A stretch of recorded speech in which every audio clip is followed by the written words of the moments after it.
Hola. Bueno, quedé tan emocionado que no sé si puedo dar este seminario. Este es un problema muy grande. No hay que emocionarse tanto. Pero bueno, a los hombres nos dijeron que nos podemos controlar. ¿Cómo están? ¿Todos bien? Bueno, tenemos tanto para hablar. 16 o 15 años de investigación sobre el tema del cristianismo y sus raíces judías, que voy a tratar de sintetizar lo máximo que pueda todo lo que he investigado. Seguramente van a quedar muchos temas, casi va a ser imposible verlos todos, a mí esto me queda claro, pero por lo menos lo que yo querría que en 2 días tomen conciencia de cómo nació el cristianismo, desde el judaísmo, qué cambios existieron a lo largo del proceso y ver qué historia, más allá de la teología, se desarrolló para llegar a lo que llegó. Es decir, básicamente lo que vamos a ver es el siglo I y el siglo II, pero nos vamos a tener que concentrar en los procesos, porque cuando uno pierde una parte, cuando sigo ya podemos perder el todo. Yo soy consciente también de que hablo muy rápido. Voy a intentar ver si puedo hablar más lento, pero es difícil, va un poco contra mi naturaleza. Siempre hablo muy rápido. Yo no sé si alguien vivió en Argentina, pero me comparan con Tato Bores, que era un hombre que hablaba muy rápido en la tele. Y claro, ahora son las 5:15. Yo prometí hacer el corte a las 6. Y ahora ya está, yo no sé cuándo va a ser el corte. Ya que sepa Yosef que ahora no hay corte, no sé si habrá corte. En primer lugar, lo que yo quiero destacar es los antecedentes antes de entrar en el tema del siglo I y Yoshua. Es decir, no quiero entrar en ese tema hasta no entender qué pasaba en Judea en el siglo I. En el siglo I-1, es decir, en la época anterior a lo que nosotros podemos hablar como el comienzo del movimiento nazareno o notzri, como se dice en hebreo, tenemos que tratar de comprender, y comprenderlo muy bien, porque es ahí donde está la raíz de todo el problema, que el mundo judío se encontraba dividido, que todos los judíos no pensaban igual, y que había grupos diferentes en la Judea del siglo I antes de Cristo y en la Judea, por supuesto, que vivió Yeshua, que todos pensaban de manera muy diferente unos a otros, y que si comprendemos las diferencias de pensamiento de esos grupos, vamos a comprender cómo piensa Yoshua y en qué marco se encuentra. Por lo tanto, lo que vamos a hacer primero es explicar que hay 3 grupos básicos que hay que tratar de memorizar. El primer grupo son los saduceos, el segundo grupo son los fariseos, el tercer grupo son los esenios. Yo diría que vayan tomando nota, hay mucha gente que tiene razón, hay que empezar a tomar nota, porque si no nos vamos a perder, porque ahora vienen muchas explicaciones, y yo aconsejo tomar nota. El que no tiene para apuntar, yo tengo un boli. Yo tengo un boli para uno, claro, yo no tengo más. Pero lo que yo digo es que si no comprendemos saduceos, fariseos, esenios, y en parte el cuarto grupo que son los celotes, no entendemos nada de qué pasó en esa época. Es como entender a una persona en México sin entender qué pasa en México, es imposible. Y así se lo entendió a Jesús en el cristianismo. Se lo cristianizó cuando era judío. Por lo tanto, vamos a hablar de un rabino, de una persona que puede ser profeta, Mesías. No quiero entrar ahora en los títulos que le va a dar después la cristología. No quiero entrar en eso porque lo quiero dejar para el final del seminario. Sino lo que quiero es que se comprenda que una persona no llega de Marte, sino que está en una sociedad, que se desarrolla en una sociedad, y esa sociedad era judía. Por lo tanto, lo primero que tenemos que decir es Jesús nació, vivió y murió como judío. Y esto a pesar de mucha gente católica y de mucha gente que le moleste. A mí no me molesta. Al contrario, como soy judío me siento familiar de él. Como me dijo una persona en el País Vasco, que yo estoy viviendo en España, qué lástima que Jesús no fue vasco. Bueno, lo lamento, le dije, Jesús fue judío. Bueno, Yeshua, entonces, nace en un contexto, y ahí si no se comprende la sociedad y ese contexto, es muy difícil leer lo que ustedes conocen como Nuevo Testamento.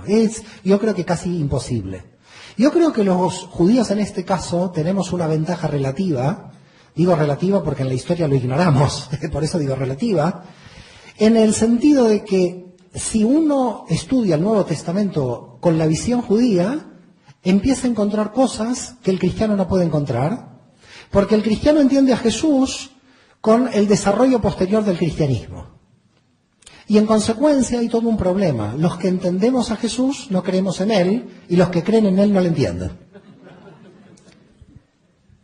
Esto es un gran problema. Es un gran problema porque entonces hay dos partes de verdad en este enredo. Un enredo que ya duró 2000 años y que debería ir terminando. Y la idea entonces es cómo pensaba cada uno de estos grupos. Los saduceos, los fariseos, los esenios y los celotes. Voy a empezar con los saduceos. Empiezo con los saduceos porque eran la clase más alta. Y por lo tanto lo que vamos a hacer es analizar el grupo de poder. Para Flavio Josefo, uno de los grandes investigadores judíos, que ahora los judíos decimos fue un gran investigador, en la época fue un traidor a la patria. Ya después vamos a ver quién fue Flavio Josefo. Así que fíjense que los traidores, 2000 años después, pasan a ser grandes historiadores. El gran historiador Flavio Josefo, para la época traidor a la patria, lo que dice es que los saduceos eran 10.000 judíos de Jerusalén. Uno puede decir cuánta gente. ¿Cuánta gente más o menos? Porque había 5 millones de judíos. Con lo cual, cuando hablamos de 10.000 saduceos en Jerusalén, estamos hablando de una minoría de personas que dominaban prácticamente todos los resortes del poder. Vamos a analizar esto ahora. Me gustaría que traten de comprender qué demografía había en Judía, tanto en Judea como en la diáspora. Aunque míticamente, Yosef lo dijo muy bien, los judíos comenzamos la dispersión en el 70, esto científicamente es un poco mentira. Los judíos teníamos la dispersión antes. No quiero ir contra Yosef, pero la idea de que en el 70 empezó la dispersión no es correcta, sino Pablo a quien encontró. Y había una gran dispersión de miles de judíos en la diáspora, y los investigadores dicen que la demografía judía era 2,5 millones de judíos en Judea y casi 2,5 millones de judíos fuera de Judea. Por tanto, cuando estamos hablando de la aparición de Yeshua en el siglo I, no estamos hablando de que todos los judíos estaban en Judea. Estamos hablando ya que el 50% de judíos estaba solamente en Judea. Cuando digo Judea, hago por supuesto referencia a Judea, Samaria y Galilea, no solamente a Judea. Y por lo tanto, el 50% de los judíos ya vivía fuera por diversas causas, sobre todo económicas. Se iban de Galilea, no había trabajo, entonces me tengo que ir a Siria. En Galilea no hay trabajo, me tengo que ir al Asia Menor. En Galilea no hay trabajo, me voy a Grecia. Y por lo tanto, la gente que no tenía trabajo en Judea Galilea se comenzó a ir. Pero este proceso ya había comenzado 2 siglos antes. Para que se juntaran 2,5 millones de judíos, el proceso fue muy anterior. Tanto es así que Alejandría, en la época de Yeshua, tenía 500.000 judíos.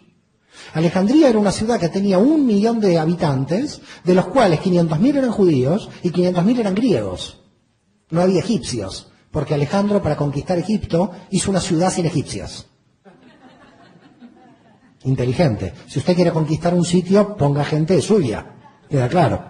Por lo tanto dijo, ¿quiénes son buenos? Bueno, los judíos que están por aquí, vamos, los traemos por aquí, y los griegos, que son mis amigos, también los ponemos aquí, y se fundó Alejandría. Claro, los judíos de Alejandría son muy importantes para la historia del cristianismo, aunque los cristianos no lo sepan.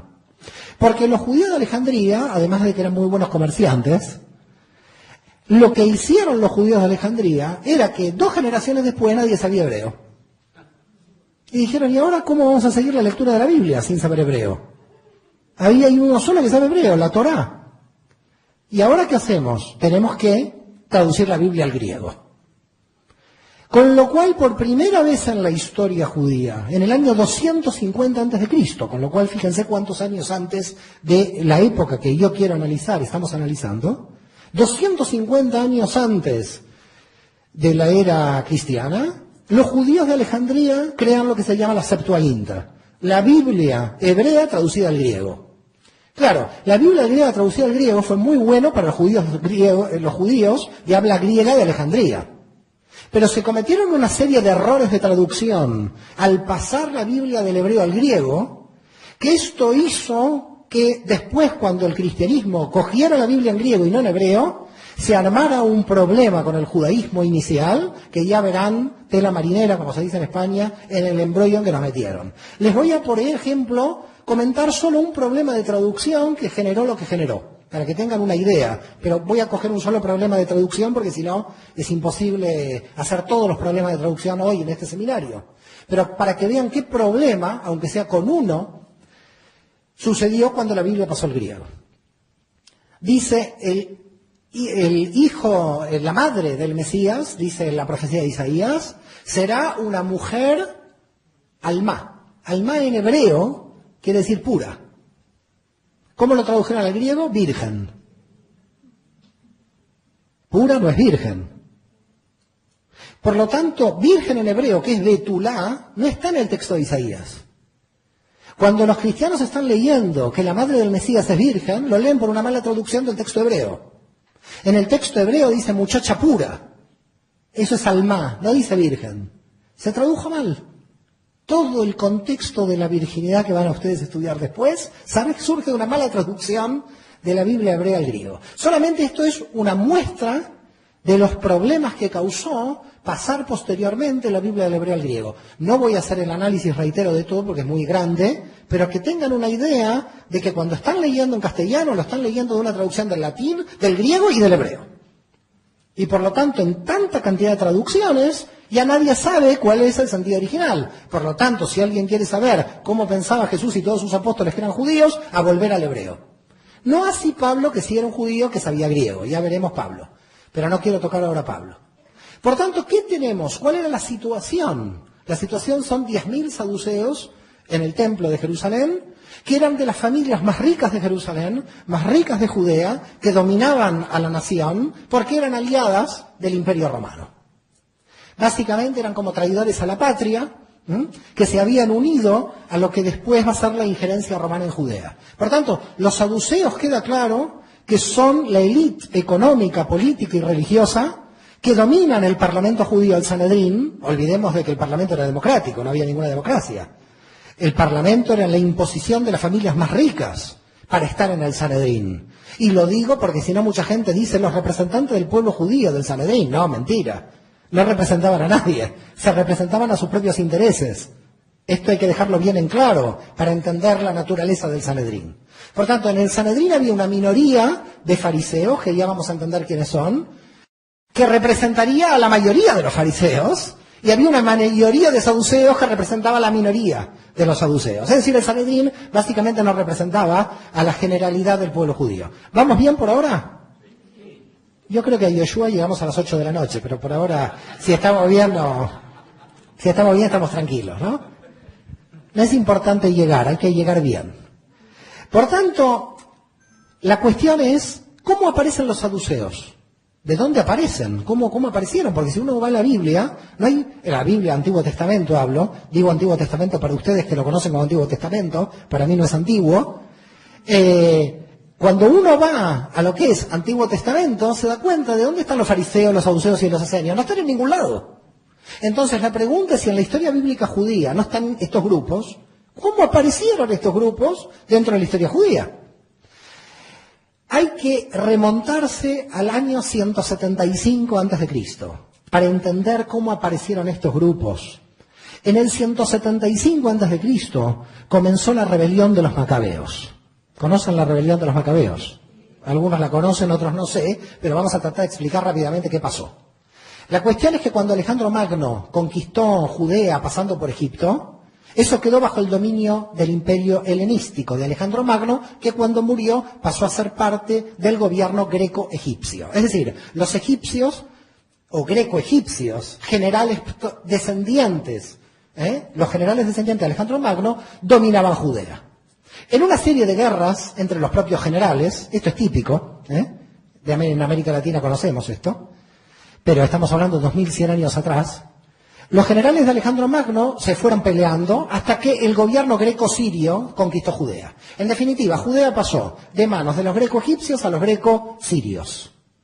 Y cuando los greco-sirios entraron en Judea, quisieron imponer el paganismo griego. Y dijeron, ahora vamos a poner dioses en todos lados y todo el pueblo judío tiene que adorar a los dioses. Esto es lo peor que pudieran hacer. Porque cuando en la ciudad de Modín pusieron a un dios griego, se levantó la familia de los asmoneos y comenzó la guerra macabea. se levantó el pueblo judío en una guerra de 33 años, hasta el año 142 a.C. Con lo cual, del 175 al 142 a.C., hubo una guerra del pueblo judío para liberarse del poder extranjero. Hasta que en el año 142 a.C., Judea se declaró libre e independiente del poder griego. Y volvió a obtener la independencia que había perdido cuando Nabucodonosor había conquistado Jerusalén en el 586 a.C. ¿Me siguen o estamos ya perdidos? Algunos perdidos, otros me siguen. Bueno, si al final del seminario quedó uno que me siguió, ya vale. Ya vale todo el seminario. Por tanto, ¿qué tenemos? Los macabeos entran en Jerusalén. El ejército judío contra los griegos entra en Jerusalén. Milagro. ¿Qué pasó? ¿Lo recuerdan? Hanukkah, las 8 velitas. ¿Qué pasó entonces? Se liberó el templo de Jerusalén. Pero esto que vemos Hanukkah, que todo el mundo festeja y estamos todos contentos, creó un problema político brutal. Cuando los macabeos con el ejército judío entraron en Jerusalén, los sacerdotes del templo le dijeron, ahora tenemos que buscar al rey de Israel, que tiene que ser descendiente de David. Y los macabeos no eran descendientes de David. Y los macabeos dijeron, nosotros luchamos 33 años por el pueblo de Israel. Y ahora no podemos ser los reyes de Israel porque unos sacerdotes del templo quieren buscar al descendiente de David. ¿Qué pasa cuando el Tribunal Constitucional en un país está en contra del gobierno?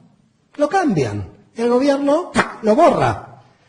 Y entonces hace que el poder legislativo esté a favor y el poder judicial a favor del poder político. Esto lo conocemos de hace siglos. ¿Qué hicieron los macabeos cuando vieron que estos sacerdotes del templo se oponían a la autoridad macabea? Diciendo, vamos a buscar el descendiente de David, que tiene que ser el rey de Israel real. Los macabeos dijeron, ¿qué me importa si no soy descendiente de David? Yo quiero ser rey de Israel. Por tanto, los macabeos se impusieron como los reyes de Israel. Y siguieron gritando los sacerdotes.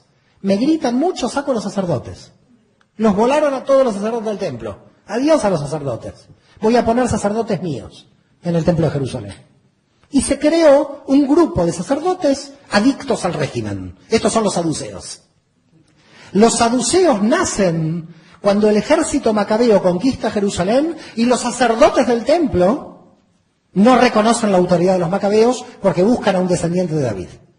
Y por lo tanto, los saduceos son aliados permanentes de todo régimen político, de todo régimen político, como cuando los macabeos desaparecen y pasan a Roma, que ya lo veremos, van a ser adictos al régimen de Roma. Quiere decir que son sacerdotes ilegales del templo. No son legales, son impuestos por los macabeos. ¿Y dónde se van los otros? Los originales. Hay alguien que me dice que los matan. Algunos los mataron, pero otros huyen. Se van a Qumran. Nacen los esenios. Los esenios, los judíos del desierto de Qumran, son los verdaderos sacerdotes del templo de Jerusalén, que se fueron a Qumran para escapar de la política nefasta de conquistar y dominar el templo. Los esenios van porque dicen que vuelven a la máxima ortodoxia, viendo que el templo está corrompido, es corrupto, ¿se conoce en América Latina algo de esto? Viendo que el templo está corrupto, entonces se van al desierto. ¿Dónde se manifestó Dios a Israel? ¿Dónde se manifestó Dios a Moisés? En el desierto. ¿Qué estaban haciendo los sacerdotes? Volvían a la conexión original. Y ahora el templo no era lo intermediario. Ahora volvemos a la relación original con Dios, que está en el desierto. Por eso volvemos al desierto. Por eso vamos a Qumran. Y vamos a Qumran a formar comunidades, y se forman 22 comunidades. Por lo tanto, los esenios tienen un prestigio. Son los descendientes también de los sacerdotes. Finalmente, vamos a pasar ahora a los fariseos y vamos a tratar de entender quiénes son los fariseos. Porque los saduceos tenían un aspecto importante desde el punto de vista teológico. Teológicamente ellos decían que la escritura había que estudiarla de manera literal. Eran como los luteranos judíos, para llamarlo de alguna manera. A la escritura había que verla de manera literal. Y por lo tanto decían, ¿dónde está el Mesías en la Torá? Ellos hablaban de la Torá de los 5 libros de Moisés. No hablaban de profetas y salmos y los escritos. No lo tenían al mismo nivel.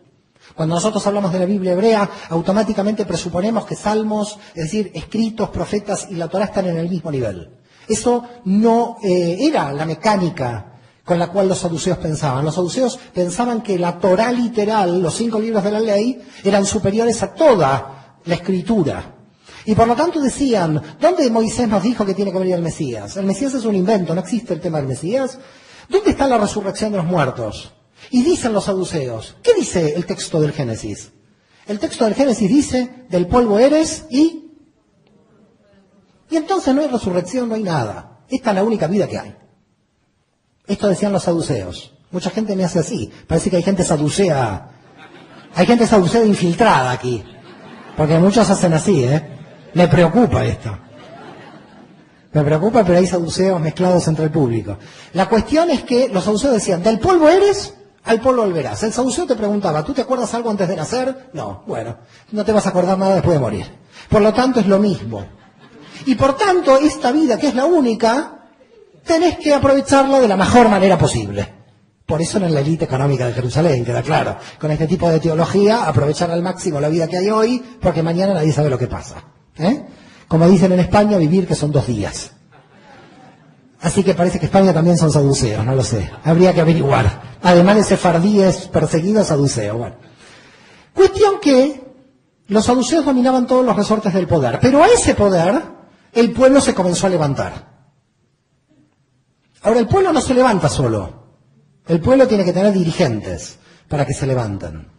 Y los dirigentes son los maestros que conocen la Biblia. Aparece en el siglo II a.C. la figura del rabí, los rabinos. Los rabinos no son como hoy gente que dirige la liturgia en una sinagoga. Cuando nació la figura del rabino, fue una figura casi revolucionaria contra el templo de Jerusalén. Porque el rabino predicaba al pueblo la interpretación de la Torá. Y con lo cual el rabino comienza a tener autoridad de interpretación. Con los saduceos no hay autoridad de interpretación. Venga, usted hizo un pecado, hizo una transgresión, tráigame un cabrito, mátelo aquí y se acabó. Por supuesto, cabrito que se lo comían los saduceos. Entonces, mientras mayor pecado, más cabritos. Era un negocio increíble. Y los fariseos le sacaron el negocio. Porque los fariseos dijeron, con el arrepentimiento, ya basta. ¡Ay, Dios! ¿Cómo el arrepentimiento? Sigan trayendo los cabritos que tienen que inmolar en el templo. A mí no me interesa el arrepentimiento, decían los saduceos. Yo quiero los cabritos para comer. Por tanto, el sistema de sacrificios con respecto al tema de la teshuvá, como se dice en hebreo arrepentimiento, empieza a cambiar. Porque los saduceos dicen, si no vienes al templo a dejar el animal, no estás salvado. En cambio, los fariseos, que son los rabinos, dicen, tú arrepiéntete. Pídele perdón a tu prójimo, si quieres después lleva el cabrito, pero lo principal es pedirle un arrepentimiento a tu prójimo. Por lo tanto, los fariseos están interpretando contra el templo. Comienza un movimiento judío, que son los fariseos, de interpretación de la Torá libre de cada uno de los rabinos frente al poder del templo. Y cada rabino, cuando se instalaba en una ciudad, creaba un sitio de reunión, lo que en griego vamos a llamar una sinagoga. Comienzan a crearse sinagogas en todo el mundo. Ya el judío no tenía que ir hasta Jerusalén a matar un cabrito. Ya el judío en su sinagoga, en Atenas, podía tranquilamente orar y quedarse en Atenas. Esto fue la creación de lo que nosotros llamamos el movimiento fariseo, los rabinos, los que van a interpretar la Torá. Este movimiento de interpretación de la Torá llega a varias conclusiones. Primera, va a venir un Mesías que nos va a salvar de estos corruptos. Segunda, va a destruir a todos los enemigos de Israel, este Mesías que va a imponer a toda la humanidad una paz universal, cumpliendo, por supuesto, las profecías de Isaías, las profecías de Ezequiel. Y además, el diezmo ahora no va al templo, va a la comunidad. En esto es muy interesante, porque después la Iglesia Católica también tiene el diezmo, los protestantes diezmo, y en el diezmo nadie se peleó. Yo digo, nadie rebajó el 8%. No hay problemas teológicos en el 8%, en el diezmo estamos todos de acuerdo. ¿Qué quiere que le diga? El día que venga un movimiento y me dé el 5% y cambie la ley, ahí... Bueno, Todos el diezmo, católicos, protestantes, judíos, todos el diezmo. La cuestión es a dónde va el diezmo. Los del templo de Jerusalén los quieren para ahí, los saduceos. El templo, los saduceos. Después a la comunidad. ¿A dónde va? ¿La comunidad o el templo? ¿Hacia dónde va esto? Si va a la comunidad, el rabino tiene poder. Si el rabino tiene poder, tiene una comunidad organizada que no necesita del templo. Empieza a haber un conflicto entre los judíos de base y el templo de Jerusalén. Pero un conflicto que cada vez va creciendo más. Tanto es así que los movimientos fariseos empiezan a aparecer desde el 6 a.C. diciendo, un movimiento fariseo, este es el Mesías de Israel. Entonces vienen las tropas romanas a matar al grupo y al Mesías. Desde el 6 a.C. al 66, en 72 años, hubo 24 pretendientes a Mesías en Israel. Entre ellos Yeshua. Esto mucha gente no lo sabe. La gente dice, apareció Yeshua y fue el único que fue proclamado. ¡No! Cada 3 años apareció un grupo judío que decía, este es el Mesías de Israel. Y los saduceos, ¿qué hacían? A por él. Claro, los saduceos aparecieron después, con Roma, como que fueron solos contra Yeshua. Esto es una mentira. Iban contra toda posibilidad de proclamación mesiánica dentro del movimiento fariseo. Si un rabino es proclamado Mesías, esto no era un problema religioso, esto era un problema político. Y por lo tanto, como problema político, el Mesías se declaraba rey de Israel y podía levantar al pueblo judío contra Roma y contra los saduceos. Por tanto, lo que tenemos es un conflicto muy grande de todo el pueblo judío que sigue al movimiento fariseo. Y después, finalmente, los esenios. Los esenios piensan igual que los fariseos. Piensan en la resurrección, piensan en la libre interpretación. Sin embargo, los esenios tienen dos cuestiones diferentes de los fariseos y, por supuesto, de los saduceos. No creen en el diezmo, creen en el 100% de los bienes. Esto ya cambia. ¿Quiere ser del grupo? 100% de los bienes. Yo lo digo en España muchas veces al dueño del Banco Santander, al señor Botín, pero no me hace caso. Digo el 100% de los bienes. ¿Qué pidió Yoshua al joven rico para ser perfecto? ¿Alguien lo recuerda? Eso es esenio. ¿Quedó claro? Ahí podemos encontrar en el mensaje de Jesús un punto que lo vincula a los movimientos de Qumran, al movimiento esenio de las cuevas de Qumran. Pero también en Qumran, entre los esenios, había una idea apocalíptica. Llega el fin del mundo. Hay muchos grupos así. Mañana llega el fin del mundo. Hoy a mí me dan un miedo. Yo a veces estoy en Galilea con amigos míos ortodoxos, me dicen, mañana llega el fin del mundo. Mira, yo mañana tengo que seguir con mi grupo Galilea, así que mejor que no llegue el fin del mundo. Los esenios eran apocalípticos. Entendían que el reino se instauraba ya. Y por lo tanto, si eran apocalípticos, lo que estaban haciendo era luchar automáticamente para que ese reino se instaure. Ya veremos qué quiere decir instauración del reino. Esto es todo un problema conceptual. Lo veremos mañana. Lo digo para que vengan mañana. Por tanto, lo que tenemos entonces es un gran problema. Saduceos, fariseos, esenios. Y a esto le agregamos el cuarto grupo, los celotes. ¿Quiénes son los celotes? Los celotes en verdad son fariseos, pero ultranacionalistas judíos que quieren ir a la guerra directa contra Roma. Y quieren ir a la guerra directa contra los saduceos. Y en parte hicieron una especie de terrorismo urbano, que cuando veían un saduceo solo le clavaban un cuchillo, que era la sica, de donde aparece la palabra sicarios. La palabra sicario viene de la sica de la época de Judea del siglo I, donde había dos judíos que se hacían los inocentes por ahí, pasaba un romano, trácate. Esto era la guerra santa prácticamente de un grupo de judíos que se llamaban celotes, los celosos de la ley. ¿Recuerdan a Pinjas en la Torá? Que vio a la pareja y tiró la lanza. Imagínense, tenemos Pinjas hoy, no quedaría nadie vivo. Con lo cual, ¿qué tenemos? Lo que tenemos es un problema muy grande de muchos grupos en Israel. Pero ahora viene algo muy importante. ¿Por qué? Tenemos que estar muy atentos a esta parte del análisis de lo que estoy contando. Porque los fariseos no eran un grupo compacto, todos pensaban igual. Cada rabino tenía su escuela. ¿Quedó claro? Cada rabino en el movimiento fariseo tenía su escuela. Por lo tanto, las dos grandes escuelas fariseas del siglo I antes de Cristo, antes que aparezca Yeshua, son Hillel y Shammai. Hillel y Shammai son los que marcan las tendencias de las dos grandes escuelas del mundo fariseo. Con lo cual tenemos saduceos contra fariseos, esenios que se van a las montañas y a las cuevas de Qumran, celotes que matan romanos y matan saduceos, pero los fariseos, no un grupo en bloque, no un grupo homogéneo, sino un movimiento muy grande de gente que pensaba diferente porque cada rabino interpretaba la Torá a su manera. Esto hay que tenerlo en cuenta mucho, porque si no, cuando un cristiano lee el Nuevo Testamento no entiende nada cuando ve a Jesús enfrentándose todos los días con un fariseo diferente. Cuando uno en el Nuevo Testamento ve el rabí Yeshua enfrentándose a los fariseos, él también era fariseo.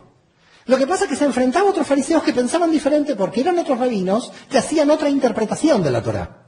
Y por lo tanto, no es que los fariseos están contra él, están buscando la mejor interpretación de la Torá en cada debate.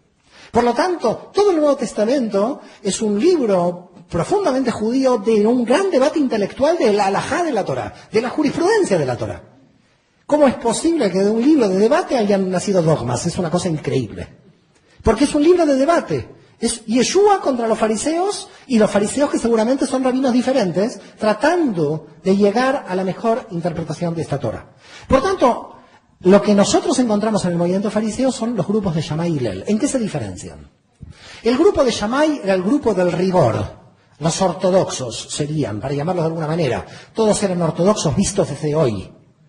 Pero intento poner una clasificación arbitraria moderna para que se pueda entender quiénes son los fariseos. Los fariseos de Shammai son los ortodoxos. ¿Cómo piensan, por ejemplo? Hay que descansar en Shabbat, dicen los de Shammai, pero hay que descansar tanto que si hay un enfermo que no vaya al médico, que se muera. Porque esa es la voluntad de Dios.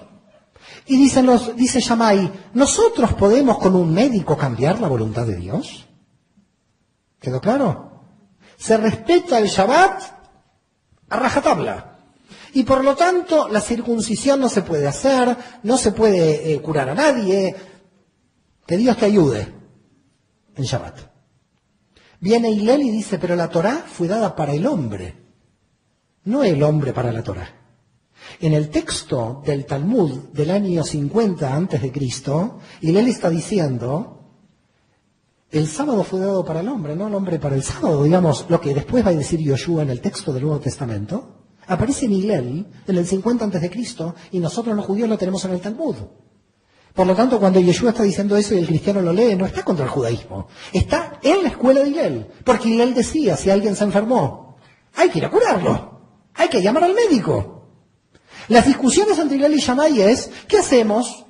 ¿Se cura a alguien en Shabbat o no? ¿Qué discusiones son esas? Uno lee el Nuevo Testamento y ¿dónde están estas discusiones? Y Yeshua curándole a un enfermo y otros fariseos diciéndole no se puede curar. Esta es la copia, unos años después, de los mismos debates que 70, 80 años antes Hillel y Shammai habían comenzado. Pero entonces, ¿por qué había tantos rabinos? Porque había rabinos que estaban en el medio. Rabinos que se acercaban a la ortodoxia en algunos temas y rabinos que se acercaban a la ala más liberal en otros.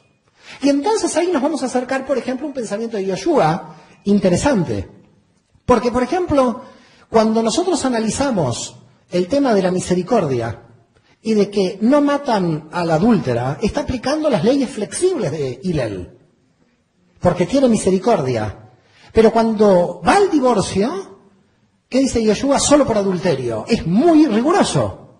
Entonces, a veces no se entiende. ¿Por qué? Porque cogía algunas ideas de Hillel, otras ideas de Shammai, y otras ideas de los esenios cuando pide el 100% al joven perfecto.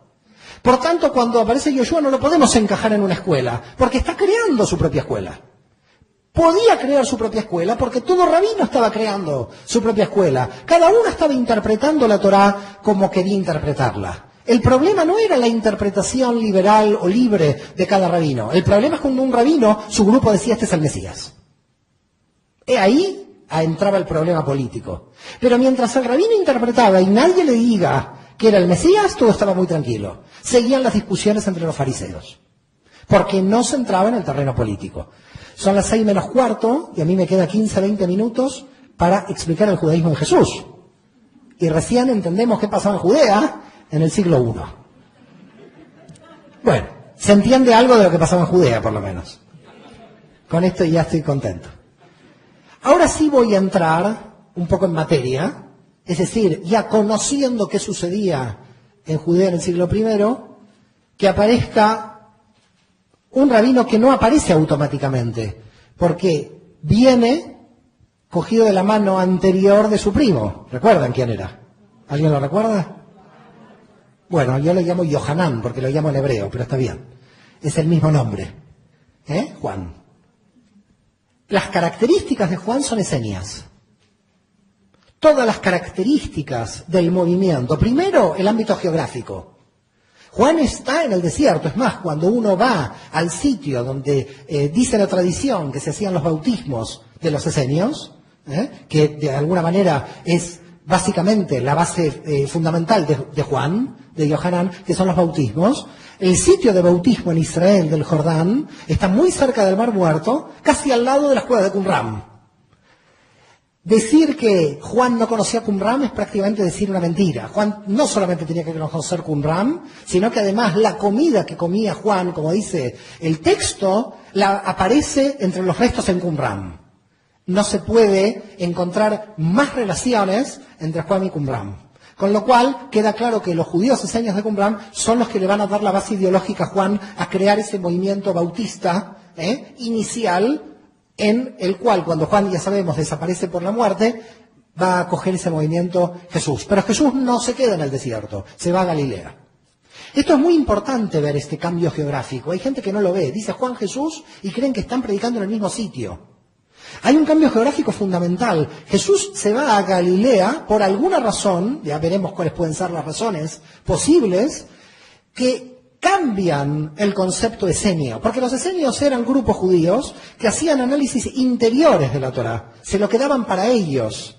Y el rabino predica hacia afuera, hacia el pueblo. Por lo tanto, la idea de Jesús no era la de Juan, que de alguna manera está en un ambiente del desierto más restringida, sino mucho más abierta, y por eso cambia de jurisdicción. Y también la segunda posibilidad de razonamiento del cambio de jurisdicción es que probablemente quería estar lejos de Jerusalén, donde estaban los problemas políticos.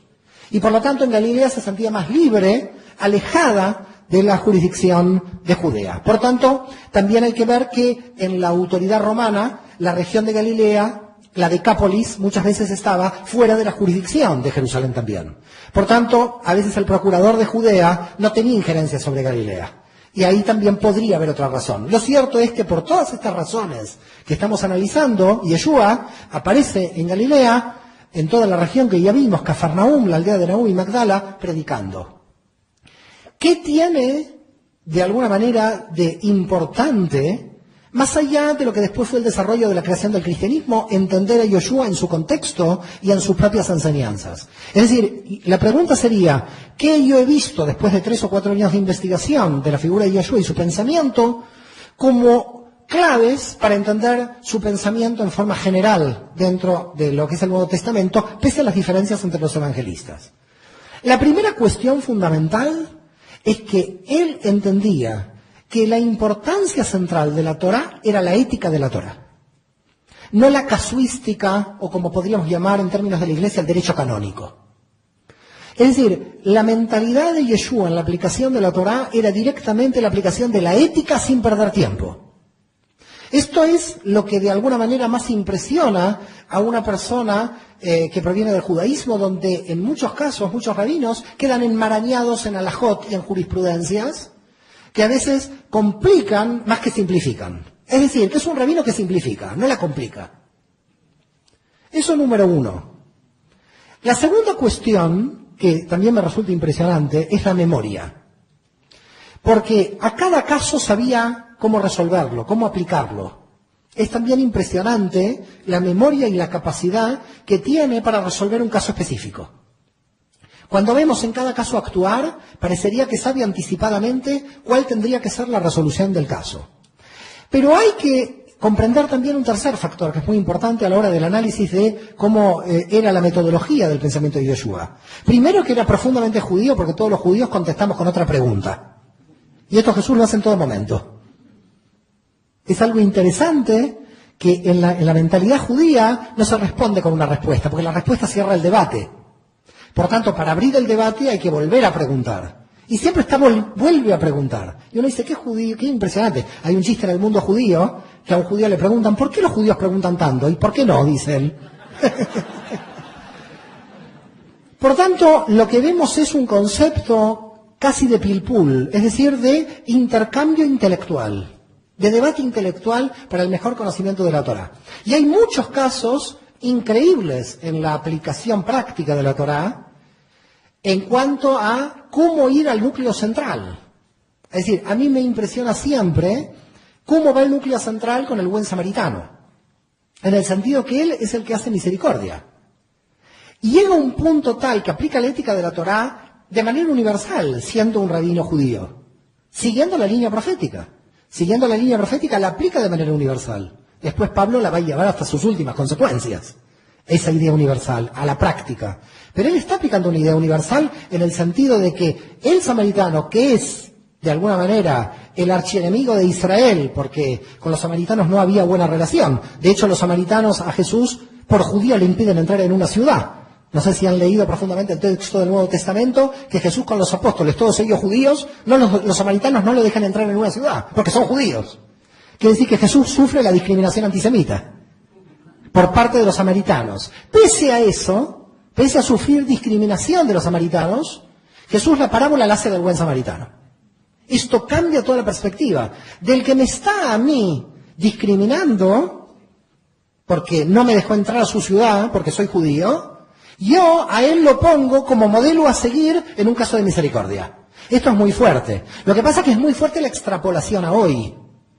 Porque la extrapolación a hoy, que yo la hice en la Universidad Católica de Valencia, es, si pasa un cardenal de la iglesia y no cura al herido, pasa un diácono, no cura al herido, y pasa un judío y sí lo cura, ¿cuál es el misericordia? Ojo que eso se puede utilizar de mil maneras. Cojan cualquier nacionalidad y cualquier forma de discriminación, cámbianlo por el samaritano y tienen ahí un problema político. Y la tercera o cuarta cuestión que estamos viendo es que en verdad también encontramos en las enseñanzas de la Halajá, de Yoshua, puntos importantes relacionados no solamente con la justicia social de Isaías, sino también en el terreno político, de la denuncia política. Por ejemplo, cuando va y da vuelta a las mesas de los cambistas, lo que está haciendo es una denuncia política. El templo se está usando como un centro de corrupción. Y por lo tanto yo doy vuelta a la mesa de los cambistas. ¿Esto lo hace porque tiene algo especial? No, lo hace porque todos los fariseos veían que estaba corrupto el templo. Y de alguna manera él pertenece a ese movimiento fariseo contra el templo. Voy a empezar a entrar en la cuestión de la escritura. Yo voy a hacer el corte, si me permite, Yosef, 6:15, no a las 6, porque si no, la verdad, más que Pablo tendré que seguir con Yeshua en la segunda parte. Pero me gustaría ir a algún texto, ya a los textos, para tratar de analizar un poco lo que estamos explicando. Lo voy a decir rápido, algunos textos los sé de memoria. Voy a ir a un libro que se llama de Levi Ben Alfeo. ¿Conocen a Levi Ben Alfeo? ¿Alguien lo conoce? Bueno, quizás lo conocen como San Mateo. El judío Levi Ben Alfeo, a mí me gusta decir el judío Levi Ben Alfeo porque así lo llamaban al pobre hombre. Si a Mateo le decíamos Mateo ni se enteraba. El judío Levi Ben Alfeo, que ustedes lo llaman Mateo, pero le han cambiado el nombre. Levi Ben Alfeo, que escribe, ya sabemos que escribe, el Evangelio de Mateo, escribe que dijo el judío Jesús, por lo tanto, Levi Ben Alfeo, que es judío, escribe que otro judío dijo, capítulo 5, versículos 17 a 20 de Mateo, no penséis que he venido a abolir la Torá ni los profetas. No he venido a abolir, sino a dar cumplimiento. Porque en verdad les digo que ni una yut de la ley pasará hasta que sucedan todas las cosas. Y está diciendo que él observa la Torá. ¿Dónde está la ley de Cristo de la Edad Media? ¿Dónde está la Trinidad? ¿Dónde está la inobservancia de la ley? Está él como rabino diciendo que viene a observar la ley. Y lo está diciendo en el Nuevo Testamento y 2.000 millones de cristianos en el mundo lo leen. Ahora, ¿qué leen ahí? Están leyendo que observa un rabino la ley. Si siguen a Jesús, la pregunta mía en la investigación es, hay una religión que dice que sigue a Jesús, pero no cumple con la ley, que es lo que dice él. Lo cual, yo hace 10 años entré en la locura de aquí mi amigo, mi clon cristiano, yo soy su clon judío. Estamos como clonados. La genética hace mucha cosa ahora. Con lo cual, la cuestión es, ¿cómo es posible? Yeshua de Nazaret como rabino está diciendo que viene a observar la Torá. Y la Torá no está siendo observada. Entonces, aquí hay algo que no cuadra. ¿Qué pasó 2000 años en el medio? Está diciendo que viene a observar la Torá. Bueno, hasta ahí uno se podría enloquecer un poco. Entonces uno dice, yo al judío Levi Ben Alfeo no le creo nada. A Mateo no le creo nada, me voy a ir a otro lado. Me voy a ir al judío Mordejai Ben Yohanan. Ahora ya saben de quién puedo hablar. De San Marcos. Mordejai, Juan es el Ben Yohanan. Mordejai es el primer nombre, San Marcos. En Marcos capítulo 12, versículos 28 a 32, aparece un sofer, un escriba que se encuentra con Yeshua y le dice, Rabí, ¿cuál es el principal mandamiento de todos? ¿Y qué dice Yeshua? Lo voy a decir en hebreo. Shema Israel, Adonai Eloheinu, Adonai Echad. Escucha Israel, Adonai nuestro Dios, Adonai es único. ¿Dónde está la Trinidad? ¿Quién inventó la Trinidad? Se inventaron en los concilios. 4 siglos después, 3 siglos después, en el Imperio Romano. Uno podría decir, mira el último versículo de Mateo, que ahí está la Trinidad. Pero se descubrió en un códex antiguo en 1966 en Istambul, que en ese códex la Trinidad de los 2 últimos versículos de Mateo no están.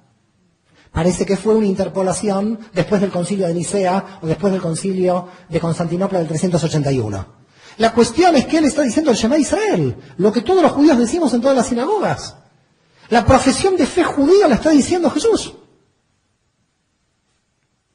No hay Trinidad en el texto del Nuevo Testamento porque no la van a encontrar en una posible interpolación del texto final. Y como no me convence tampoco este autor, me voy a ir a otro, ahora sí me voy a Juan, a Yohanan, y voy a leer que cuando se encuentra con la Sirofenicia en el 3:22, él dice, ¿la salvación de quién viene?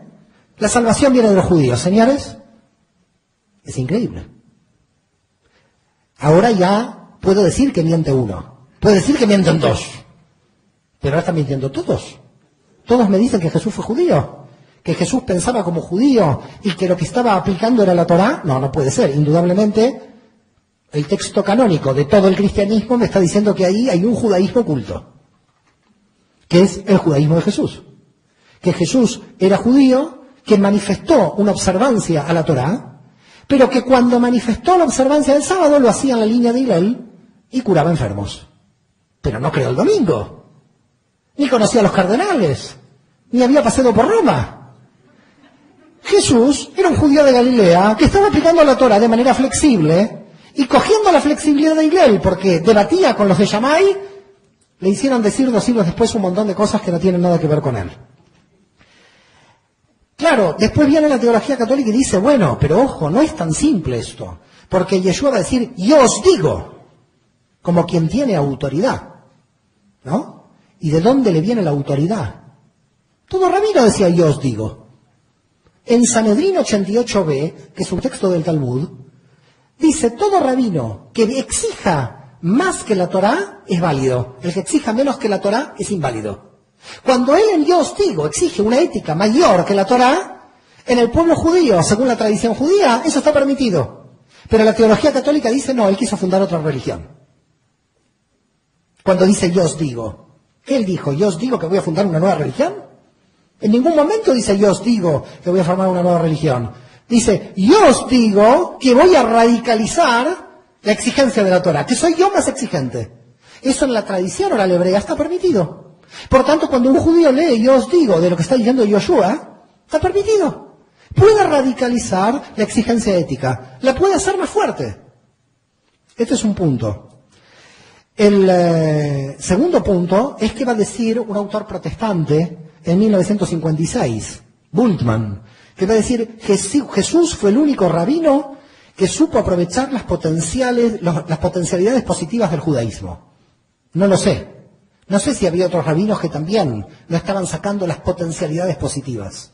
Pero claro, la teología cristiana lo tiene que ver como el único rabino que sacó las potencialidades, porque si no, no hay una diferencia con el judaísmo. Y lo que se está buscando en forma permanente es dividir a Jesús del judaísmo. Como dijo el sabio filósofo Martin Buber, y con esto termino para entrar en las preguntas, aunque haya 15 minutos de preguntas, es entre los judíos y Jesús se interpuso la Iglesia. Muchas gracias.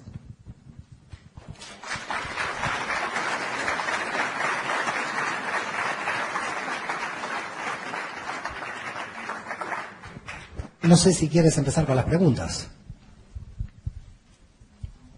Tampoco sé, Yosef, cuánto tiempo tenemos. Ok. Muy bien, tenemos aquí un micrófono inalámbrico. Si alguien desea hacer alguna pregunta de lo que hemos tratado hasta este momento, ¿ok? Les voy a pasar el micrófono. Gracias, soy Socorro Aro. No me sé los versículos, por desgracia, de la Biblia, pero hay uno donde cuando él regresa al Padre, él dice que regresa al Padre y que no nos pongamos tristes porque nos mandará al Espíritu Santo. Eso, a su Espíritu, ¿eso es inventado o qué? En el Nuevo Testamento. Perdón. El tema del Espíritu Santo, que en hebreo se llama Ruach HaKodesh, Ruach HaKodesh, es decir, dentro de la teología judía, existe lo que se conoce como el Espíritu Santo. Es decir, el Espíritu Santo es el desplazamiento del propio Dios hacia su revelación. No es otra cosa diferente. No tenemos que entrar en la cuestión de la Trinidad. El Espíritu Santo en la teología hebrea no es el Espíritu Santo aquí, Dios Padre aquí, Dios Hijo aquí, no. Hay que olvidarse de todo esto. El Espíritu Santo sería un desplazamiento de la energía del propio Dios que está actuando en la realidad. Pero es Dios mismo, no hay otra cosa. Es el Ruach HaKodesh. Muchas veces, para que se pueda entender esto de manera más rápida, es mi mano coge el vaso. Ahora, ¿qué es? Mi mano, Mario, el que coge el vaso. ¿Quedó claro lo que estoy diciendo? No es el brazo solo que coge y yo no le doy la orden. ¿Quedó claro? Por lo tanto, el Ruach HaKodesh, el Espíritu Santo, para que lo puedan entender rápidamente, sería como la manifestación de Dios en la acción. Ahora, para la teología hebrea, el Ruach HaKodesh, el Espíritu Santo, está desde el momento, desde la creación. Es decir, es mucho más todavía profundo que un Espíritu Santo que vague por ahí en su casa. No es tan simple, sino que es la propia revelación de Dios, es la misma creación. La creación está basada en una revelación divina, a través de ese Espíritu de Dios que se manifiesta. Por lo tanto, cuando hablamos de Espíritu Santo, estamos hablando de algo mucho más superior a la idea limitada que tenemos de la idea de Espíritu Santo. La propia creación está originada por el Espíritu de Dios que se manifiesta en esta realidad. Por lo tanto, el Espíritu Santo no opera en uno o en dos, opera en toda la creación. Los místicos de Safed, judíos del siglo XVI, dicen que si no tendríamos una relación con Dios permanente, automáticamente lo que está vivo hoy moriría, no podría subsistir. Es decir, que no es una revelación cuando nosotros llamamos, porque el concepto es muy interesante, lo que usted ha planteado, porque mucha gente dice la revelación del monte Sinai, por ejemplo, ¿no? Y ahí Dios se reveló. A ver, es verdad, se reveló más allá de lo normal, pero la revelación está dentro de la creación misma. No está independiente, no son Dios se reveló y se fue. Se está revelando en forma constante. Por eso los místicos hebreos dicen, si no habría una revelación constante, la creación no se podría sostener, porque Dios está actuando dentro de cada molécula, dentro de cada átomo, esa energía infinita está actuando en todo momento. Si partimos de este concepto de Espíritu Santo, podríamos entender algo de lo que no es tan literal. Con el Espíritu Santo hay que tener cuidado de la literalidad, porque abarca todo el sistema. No sé quién pregunta y quién no. Nada más quisiera saber su postura respecto a una declaración de Pedro cuando dice en Mateo 16 que Yoshua es el Mesías, el Hijo del Dios viviente. Y Yoshua contesta precisamente que eso no se lo reveló carne ni sangre, sino mi Padre, dice. ¿Cuál es la postura suya? Mire, yo no voy a dar mi postura. Yo voy a dar la postura de mi investigación. No sé si queda claro. Lo que voy a hacer es analizar dentro de la investigación cómo puedo contestarle de la manera más rigurosa posible. ¿Queda claro lo que hago? El rabino Yosef Obadiah de Bartenura, en el siglo XVI, dice: en cada generación en el mundo judío se levanta alguien con las características para ser el Mesías. Tengan en claro esto que es muy interesante. Siglo XVI. Rabino Obadiah de Bartenura. El que lo quiera coger, Google y a buscarlo. Algunos es Bartenura, otros Bartenura. Y si le interesa se lo puedo enviar yo personalmente por correo electrónico.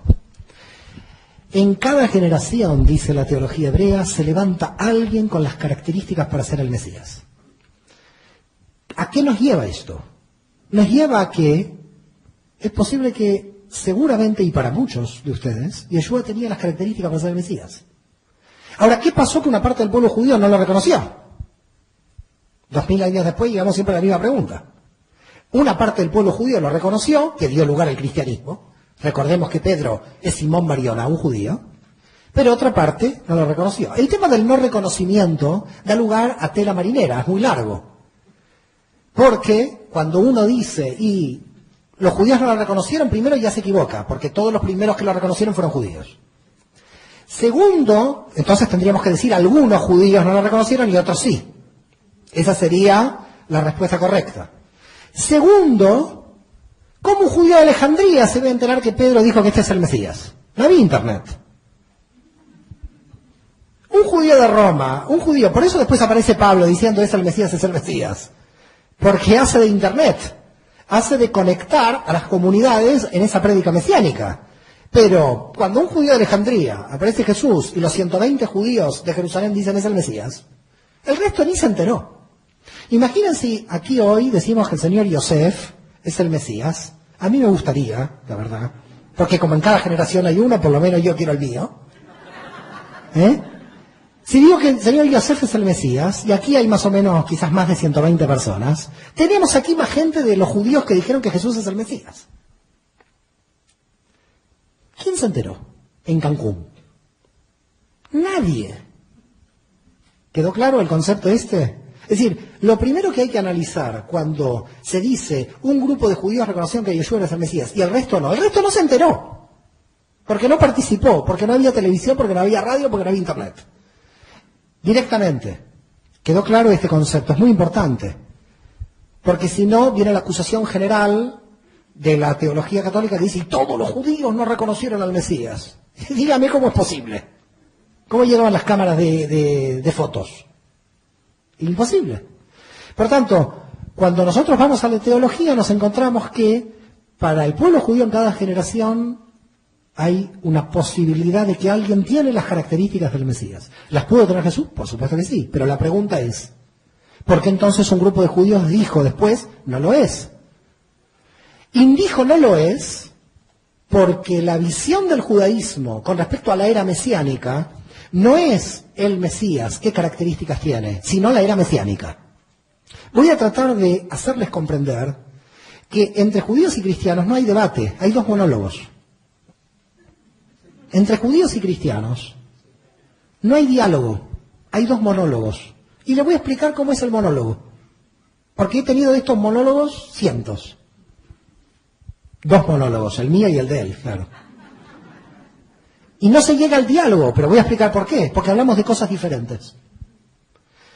La persona cristiana me viene y me dice, yo te voy a convencer de que Yeshua es el Mesías. Y me da de aquí, Isaías, Jeremías, Ezequiel. Puede tener razón, pero yo no estoy hablando de eso. Yo estoy hablando de la era mesiánica. En el mundo judío no es el Mesías y sus características, sino cuál es la era mesiánica. Y si ese Mesías trae la era mesiánica, entonces sí empieza el reino. Con lo cual, ¿qué ve el judío? El judío dice, ¿hay pobreza en Somalia? ¿Dónde está el Mesías? ¿Hay guerra? ¿Dónde está el Mesías? El judío es el que ve el vaso medio vacío. El cristiano lo ve medio lleno. ¿Quién ve la verdad? Gracias a todos.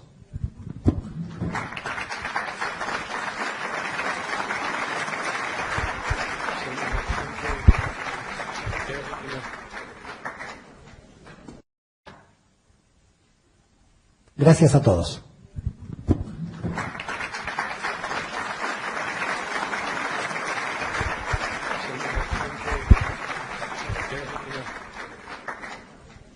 Judío.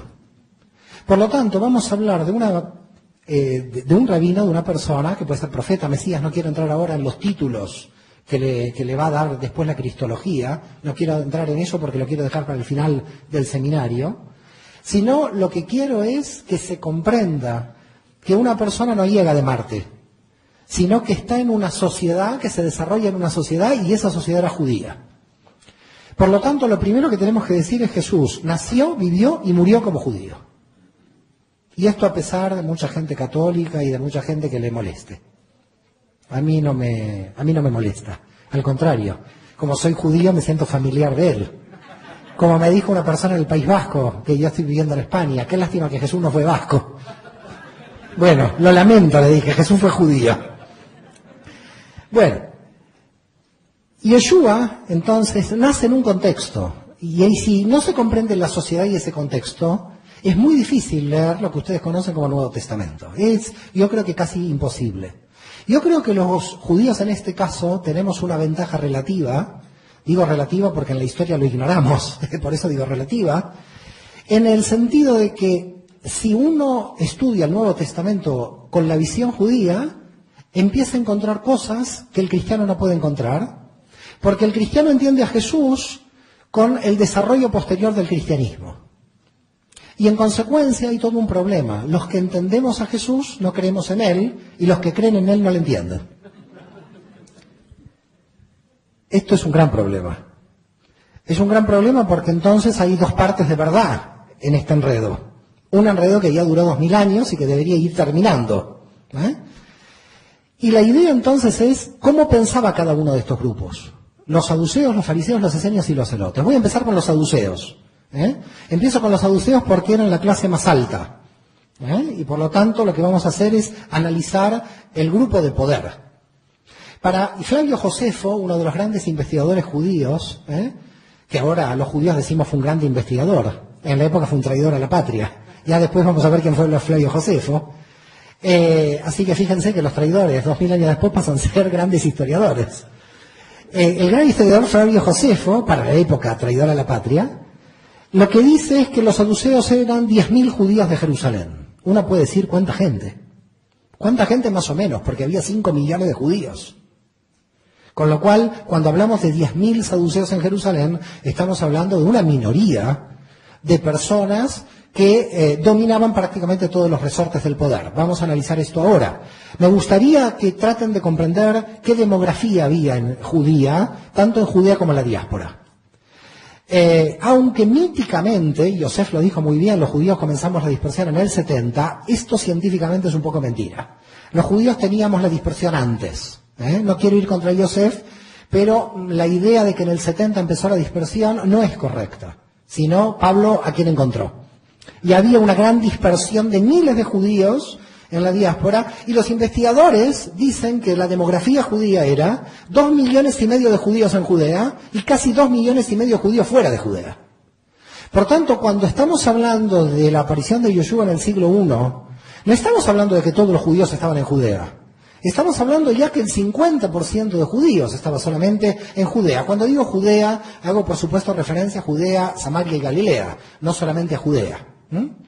Y por lo tanto, lo que yo quiero destacar es los antecedentes antes de entrar en el tema del siglo I y Yeshua. Es decir, no quiero entrar en ese tema hasta no entender qué pasaba en Judea en el siglo I.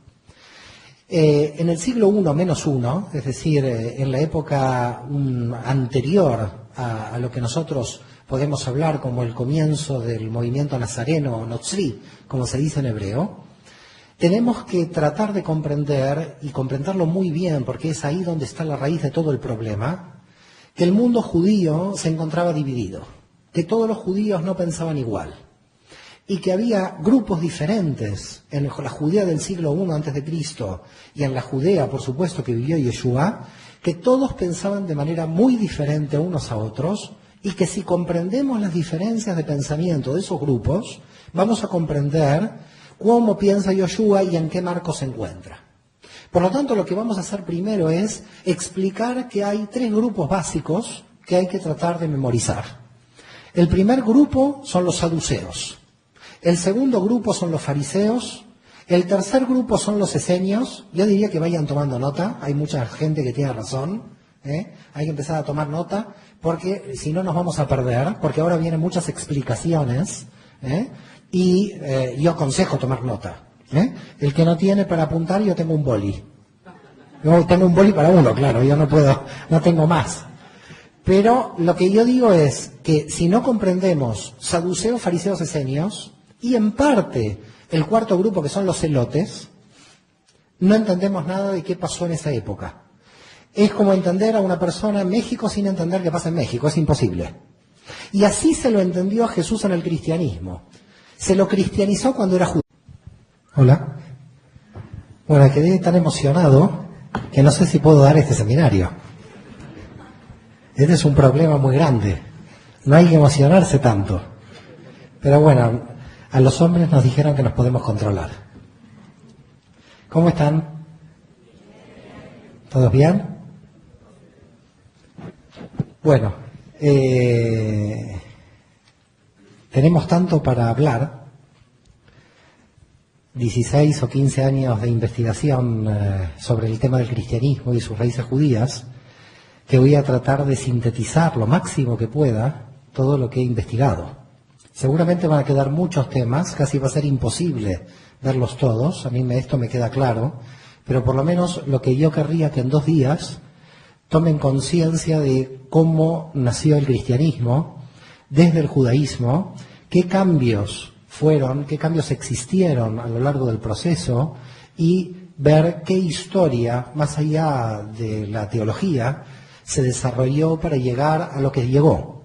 Es decir, básicamente lo que vamos a ver es el siglo I y el siglo II, pero nos vamos a tener que concentrar en los procesos, porque cuando uno pierde una parte, cuando sigo ya podemos perder el todo. Yo soy consciente también de que hablo muy rápido. Voy a intentar ver si puedo hablar más lento, pero es difícil, va un poco contra mi naturaleza. Siempre hablo muy rápido. Yo no sé si alguien vivió en Argentina, pero me comparan con Tato Bores, que era un hombre que hablaba muy rápido en la tele. Y claro, ahora son las 5:15, ¿no? Yo prometí hacer el corte a las 6, y ahora ya está, yo no sé cuándo va a ser el corte. Ya que sepa Yosef que ahora no hay corte, no sé si habrá corte. En primer lugar, el 50% de los judíos ya vivía fuera por diversas causas, sobre todo económicas. Se iban de Galilea, no había trabajo, entonces me tengo que ir a Siria. En Galilea no hay trabajo, me tengo que ir a la Asia Menor. En Galilea no hay trabajo, me voy a Grecia. Y por lo tanto, la gente que no tenía trabajo en Judea Galilea se comenzó a ir. Pero este proceso ya había comenzado 2 siglos antes. Para que se juntaran 2,5 millones de judíos, el proceso fue muy anterior. Tanto es así que Alejandría, en la época de Yeshua, tenía 500.000 judíos. Alejandría era una ciudad que tenía 1 millón de habitantes, de los cuales 500.000 eran judíos y 500.000 eran griegos. No había egipcios, porque Alejandro, para conquistar Egipto, hizo una ciudad sin egipcios. Inteligente. Si usted quiere conquistar un sitio, ponga gente suya. Queda claro. Por lo tanto dijo, ¿quiénes son buenos? Bueno, los judíos que están por aquí, vamos, los traemos por aquí, y los griegos que son mis amigos, también los ponemos aquí, y se fundó Alejandría. Claro, los judíos de Alejandría son muy importantes para la historia del cristianismo, aunque los cristianos no lo sepan. Porque los judíos de Alejandría, además de que eran muy buenos comerciantes, lo que hicieron los judíos de Alejandría era que 2 generaciones después nadie sabía hebreo. Y dijeron, ¿y ahora cómo vamos a seguir la lectura de la Biblia sin saber hebreo? Ahí hay uno solo que sabe hebreo, la Torá. ¿Y ahora qué hacemos? Tenemos que traducir la Biblia al griego. Con lo cual, por primera vez en la historia judía, en el año 250 a.C., con lo cual fíjense cuántos años antes de la época que yo quiero analizar, estamos analizando, 250 años antes de la era cristiana, los judíos de Alejandría crean lo que se llama la Septuaginta, la Biblia hebrea traducida al griego. Claro, la Biblia griega traducida al griego fue muy bueno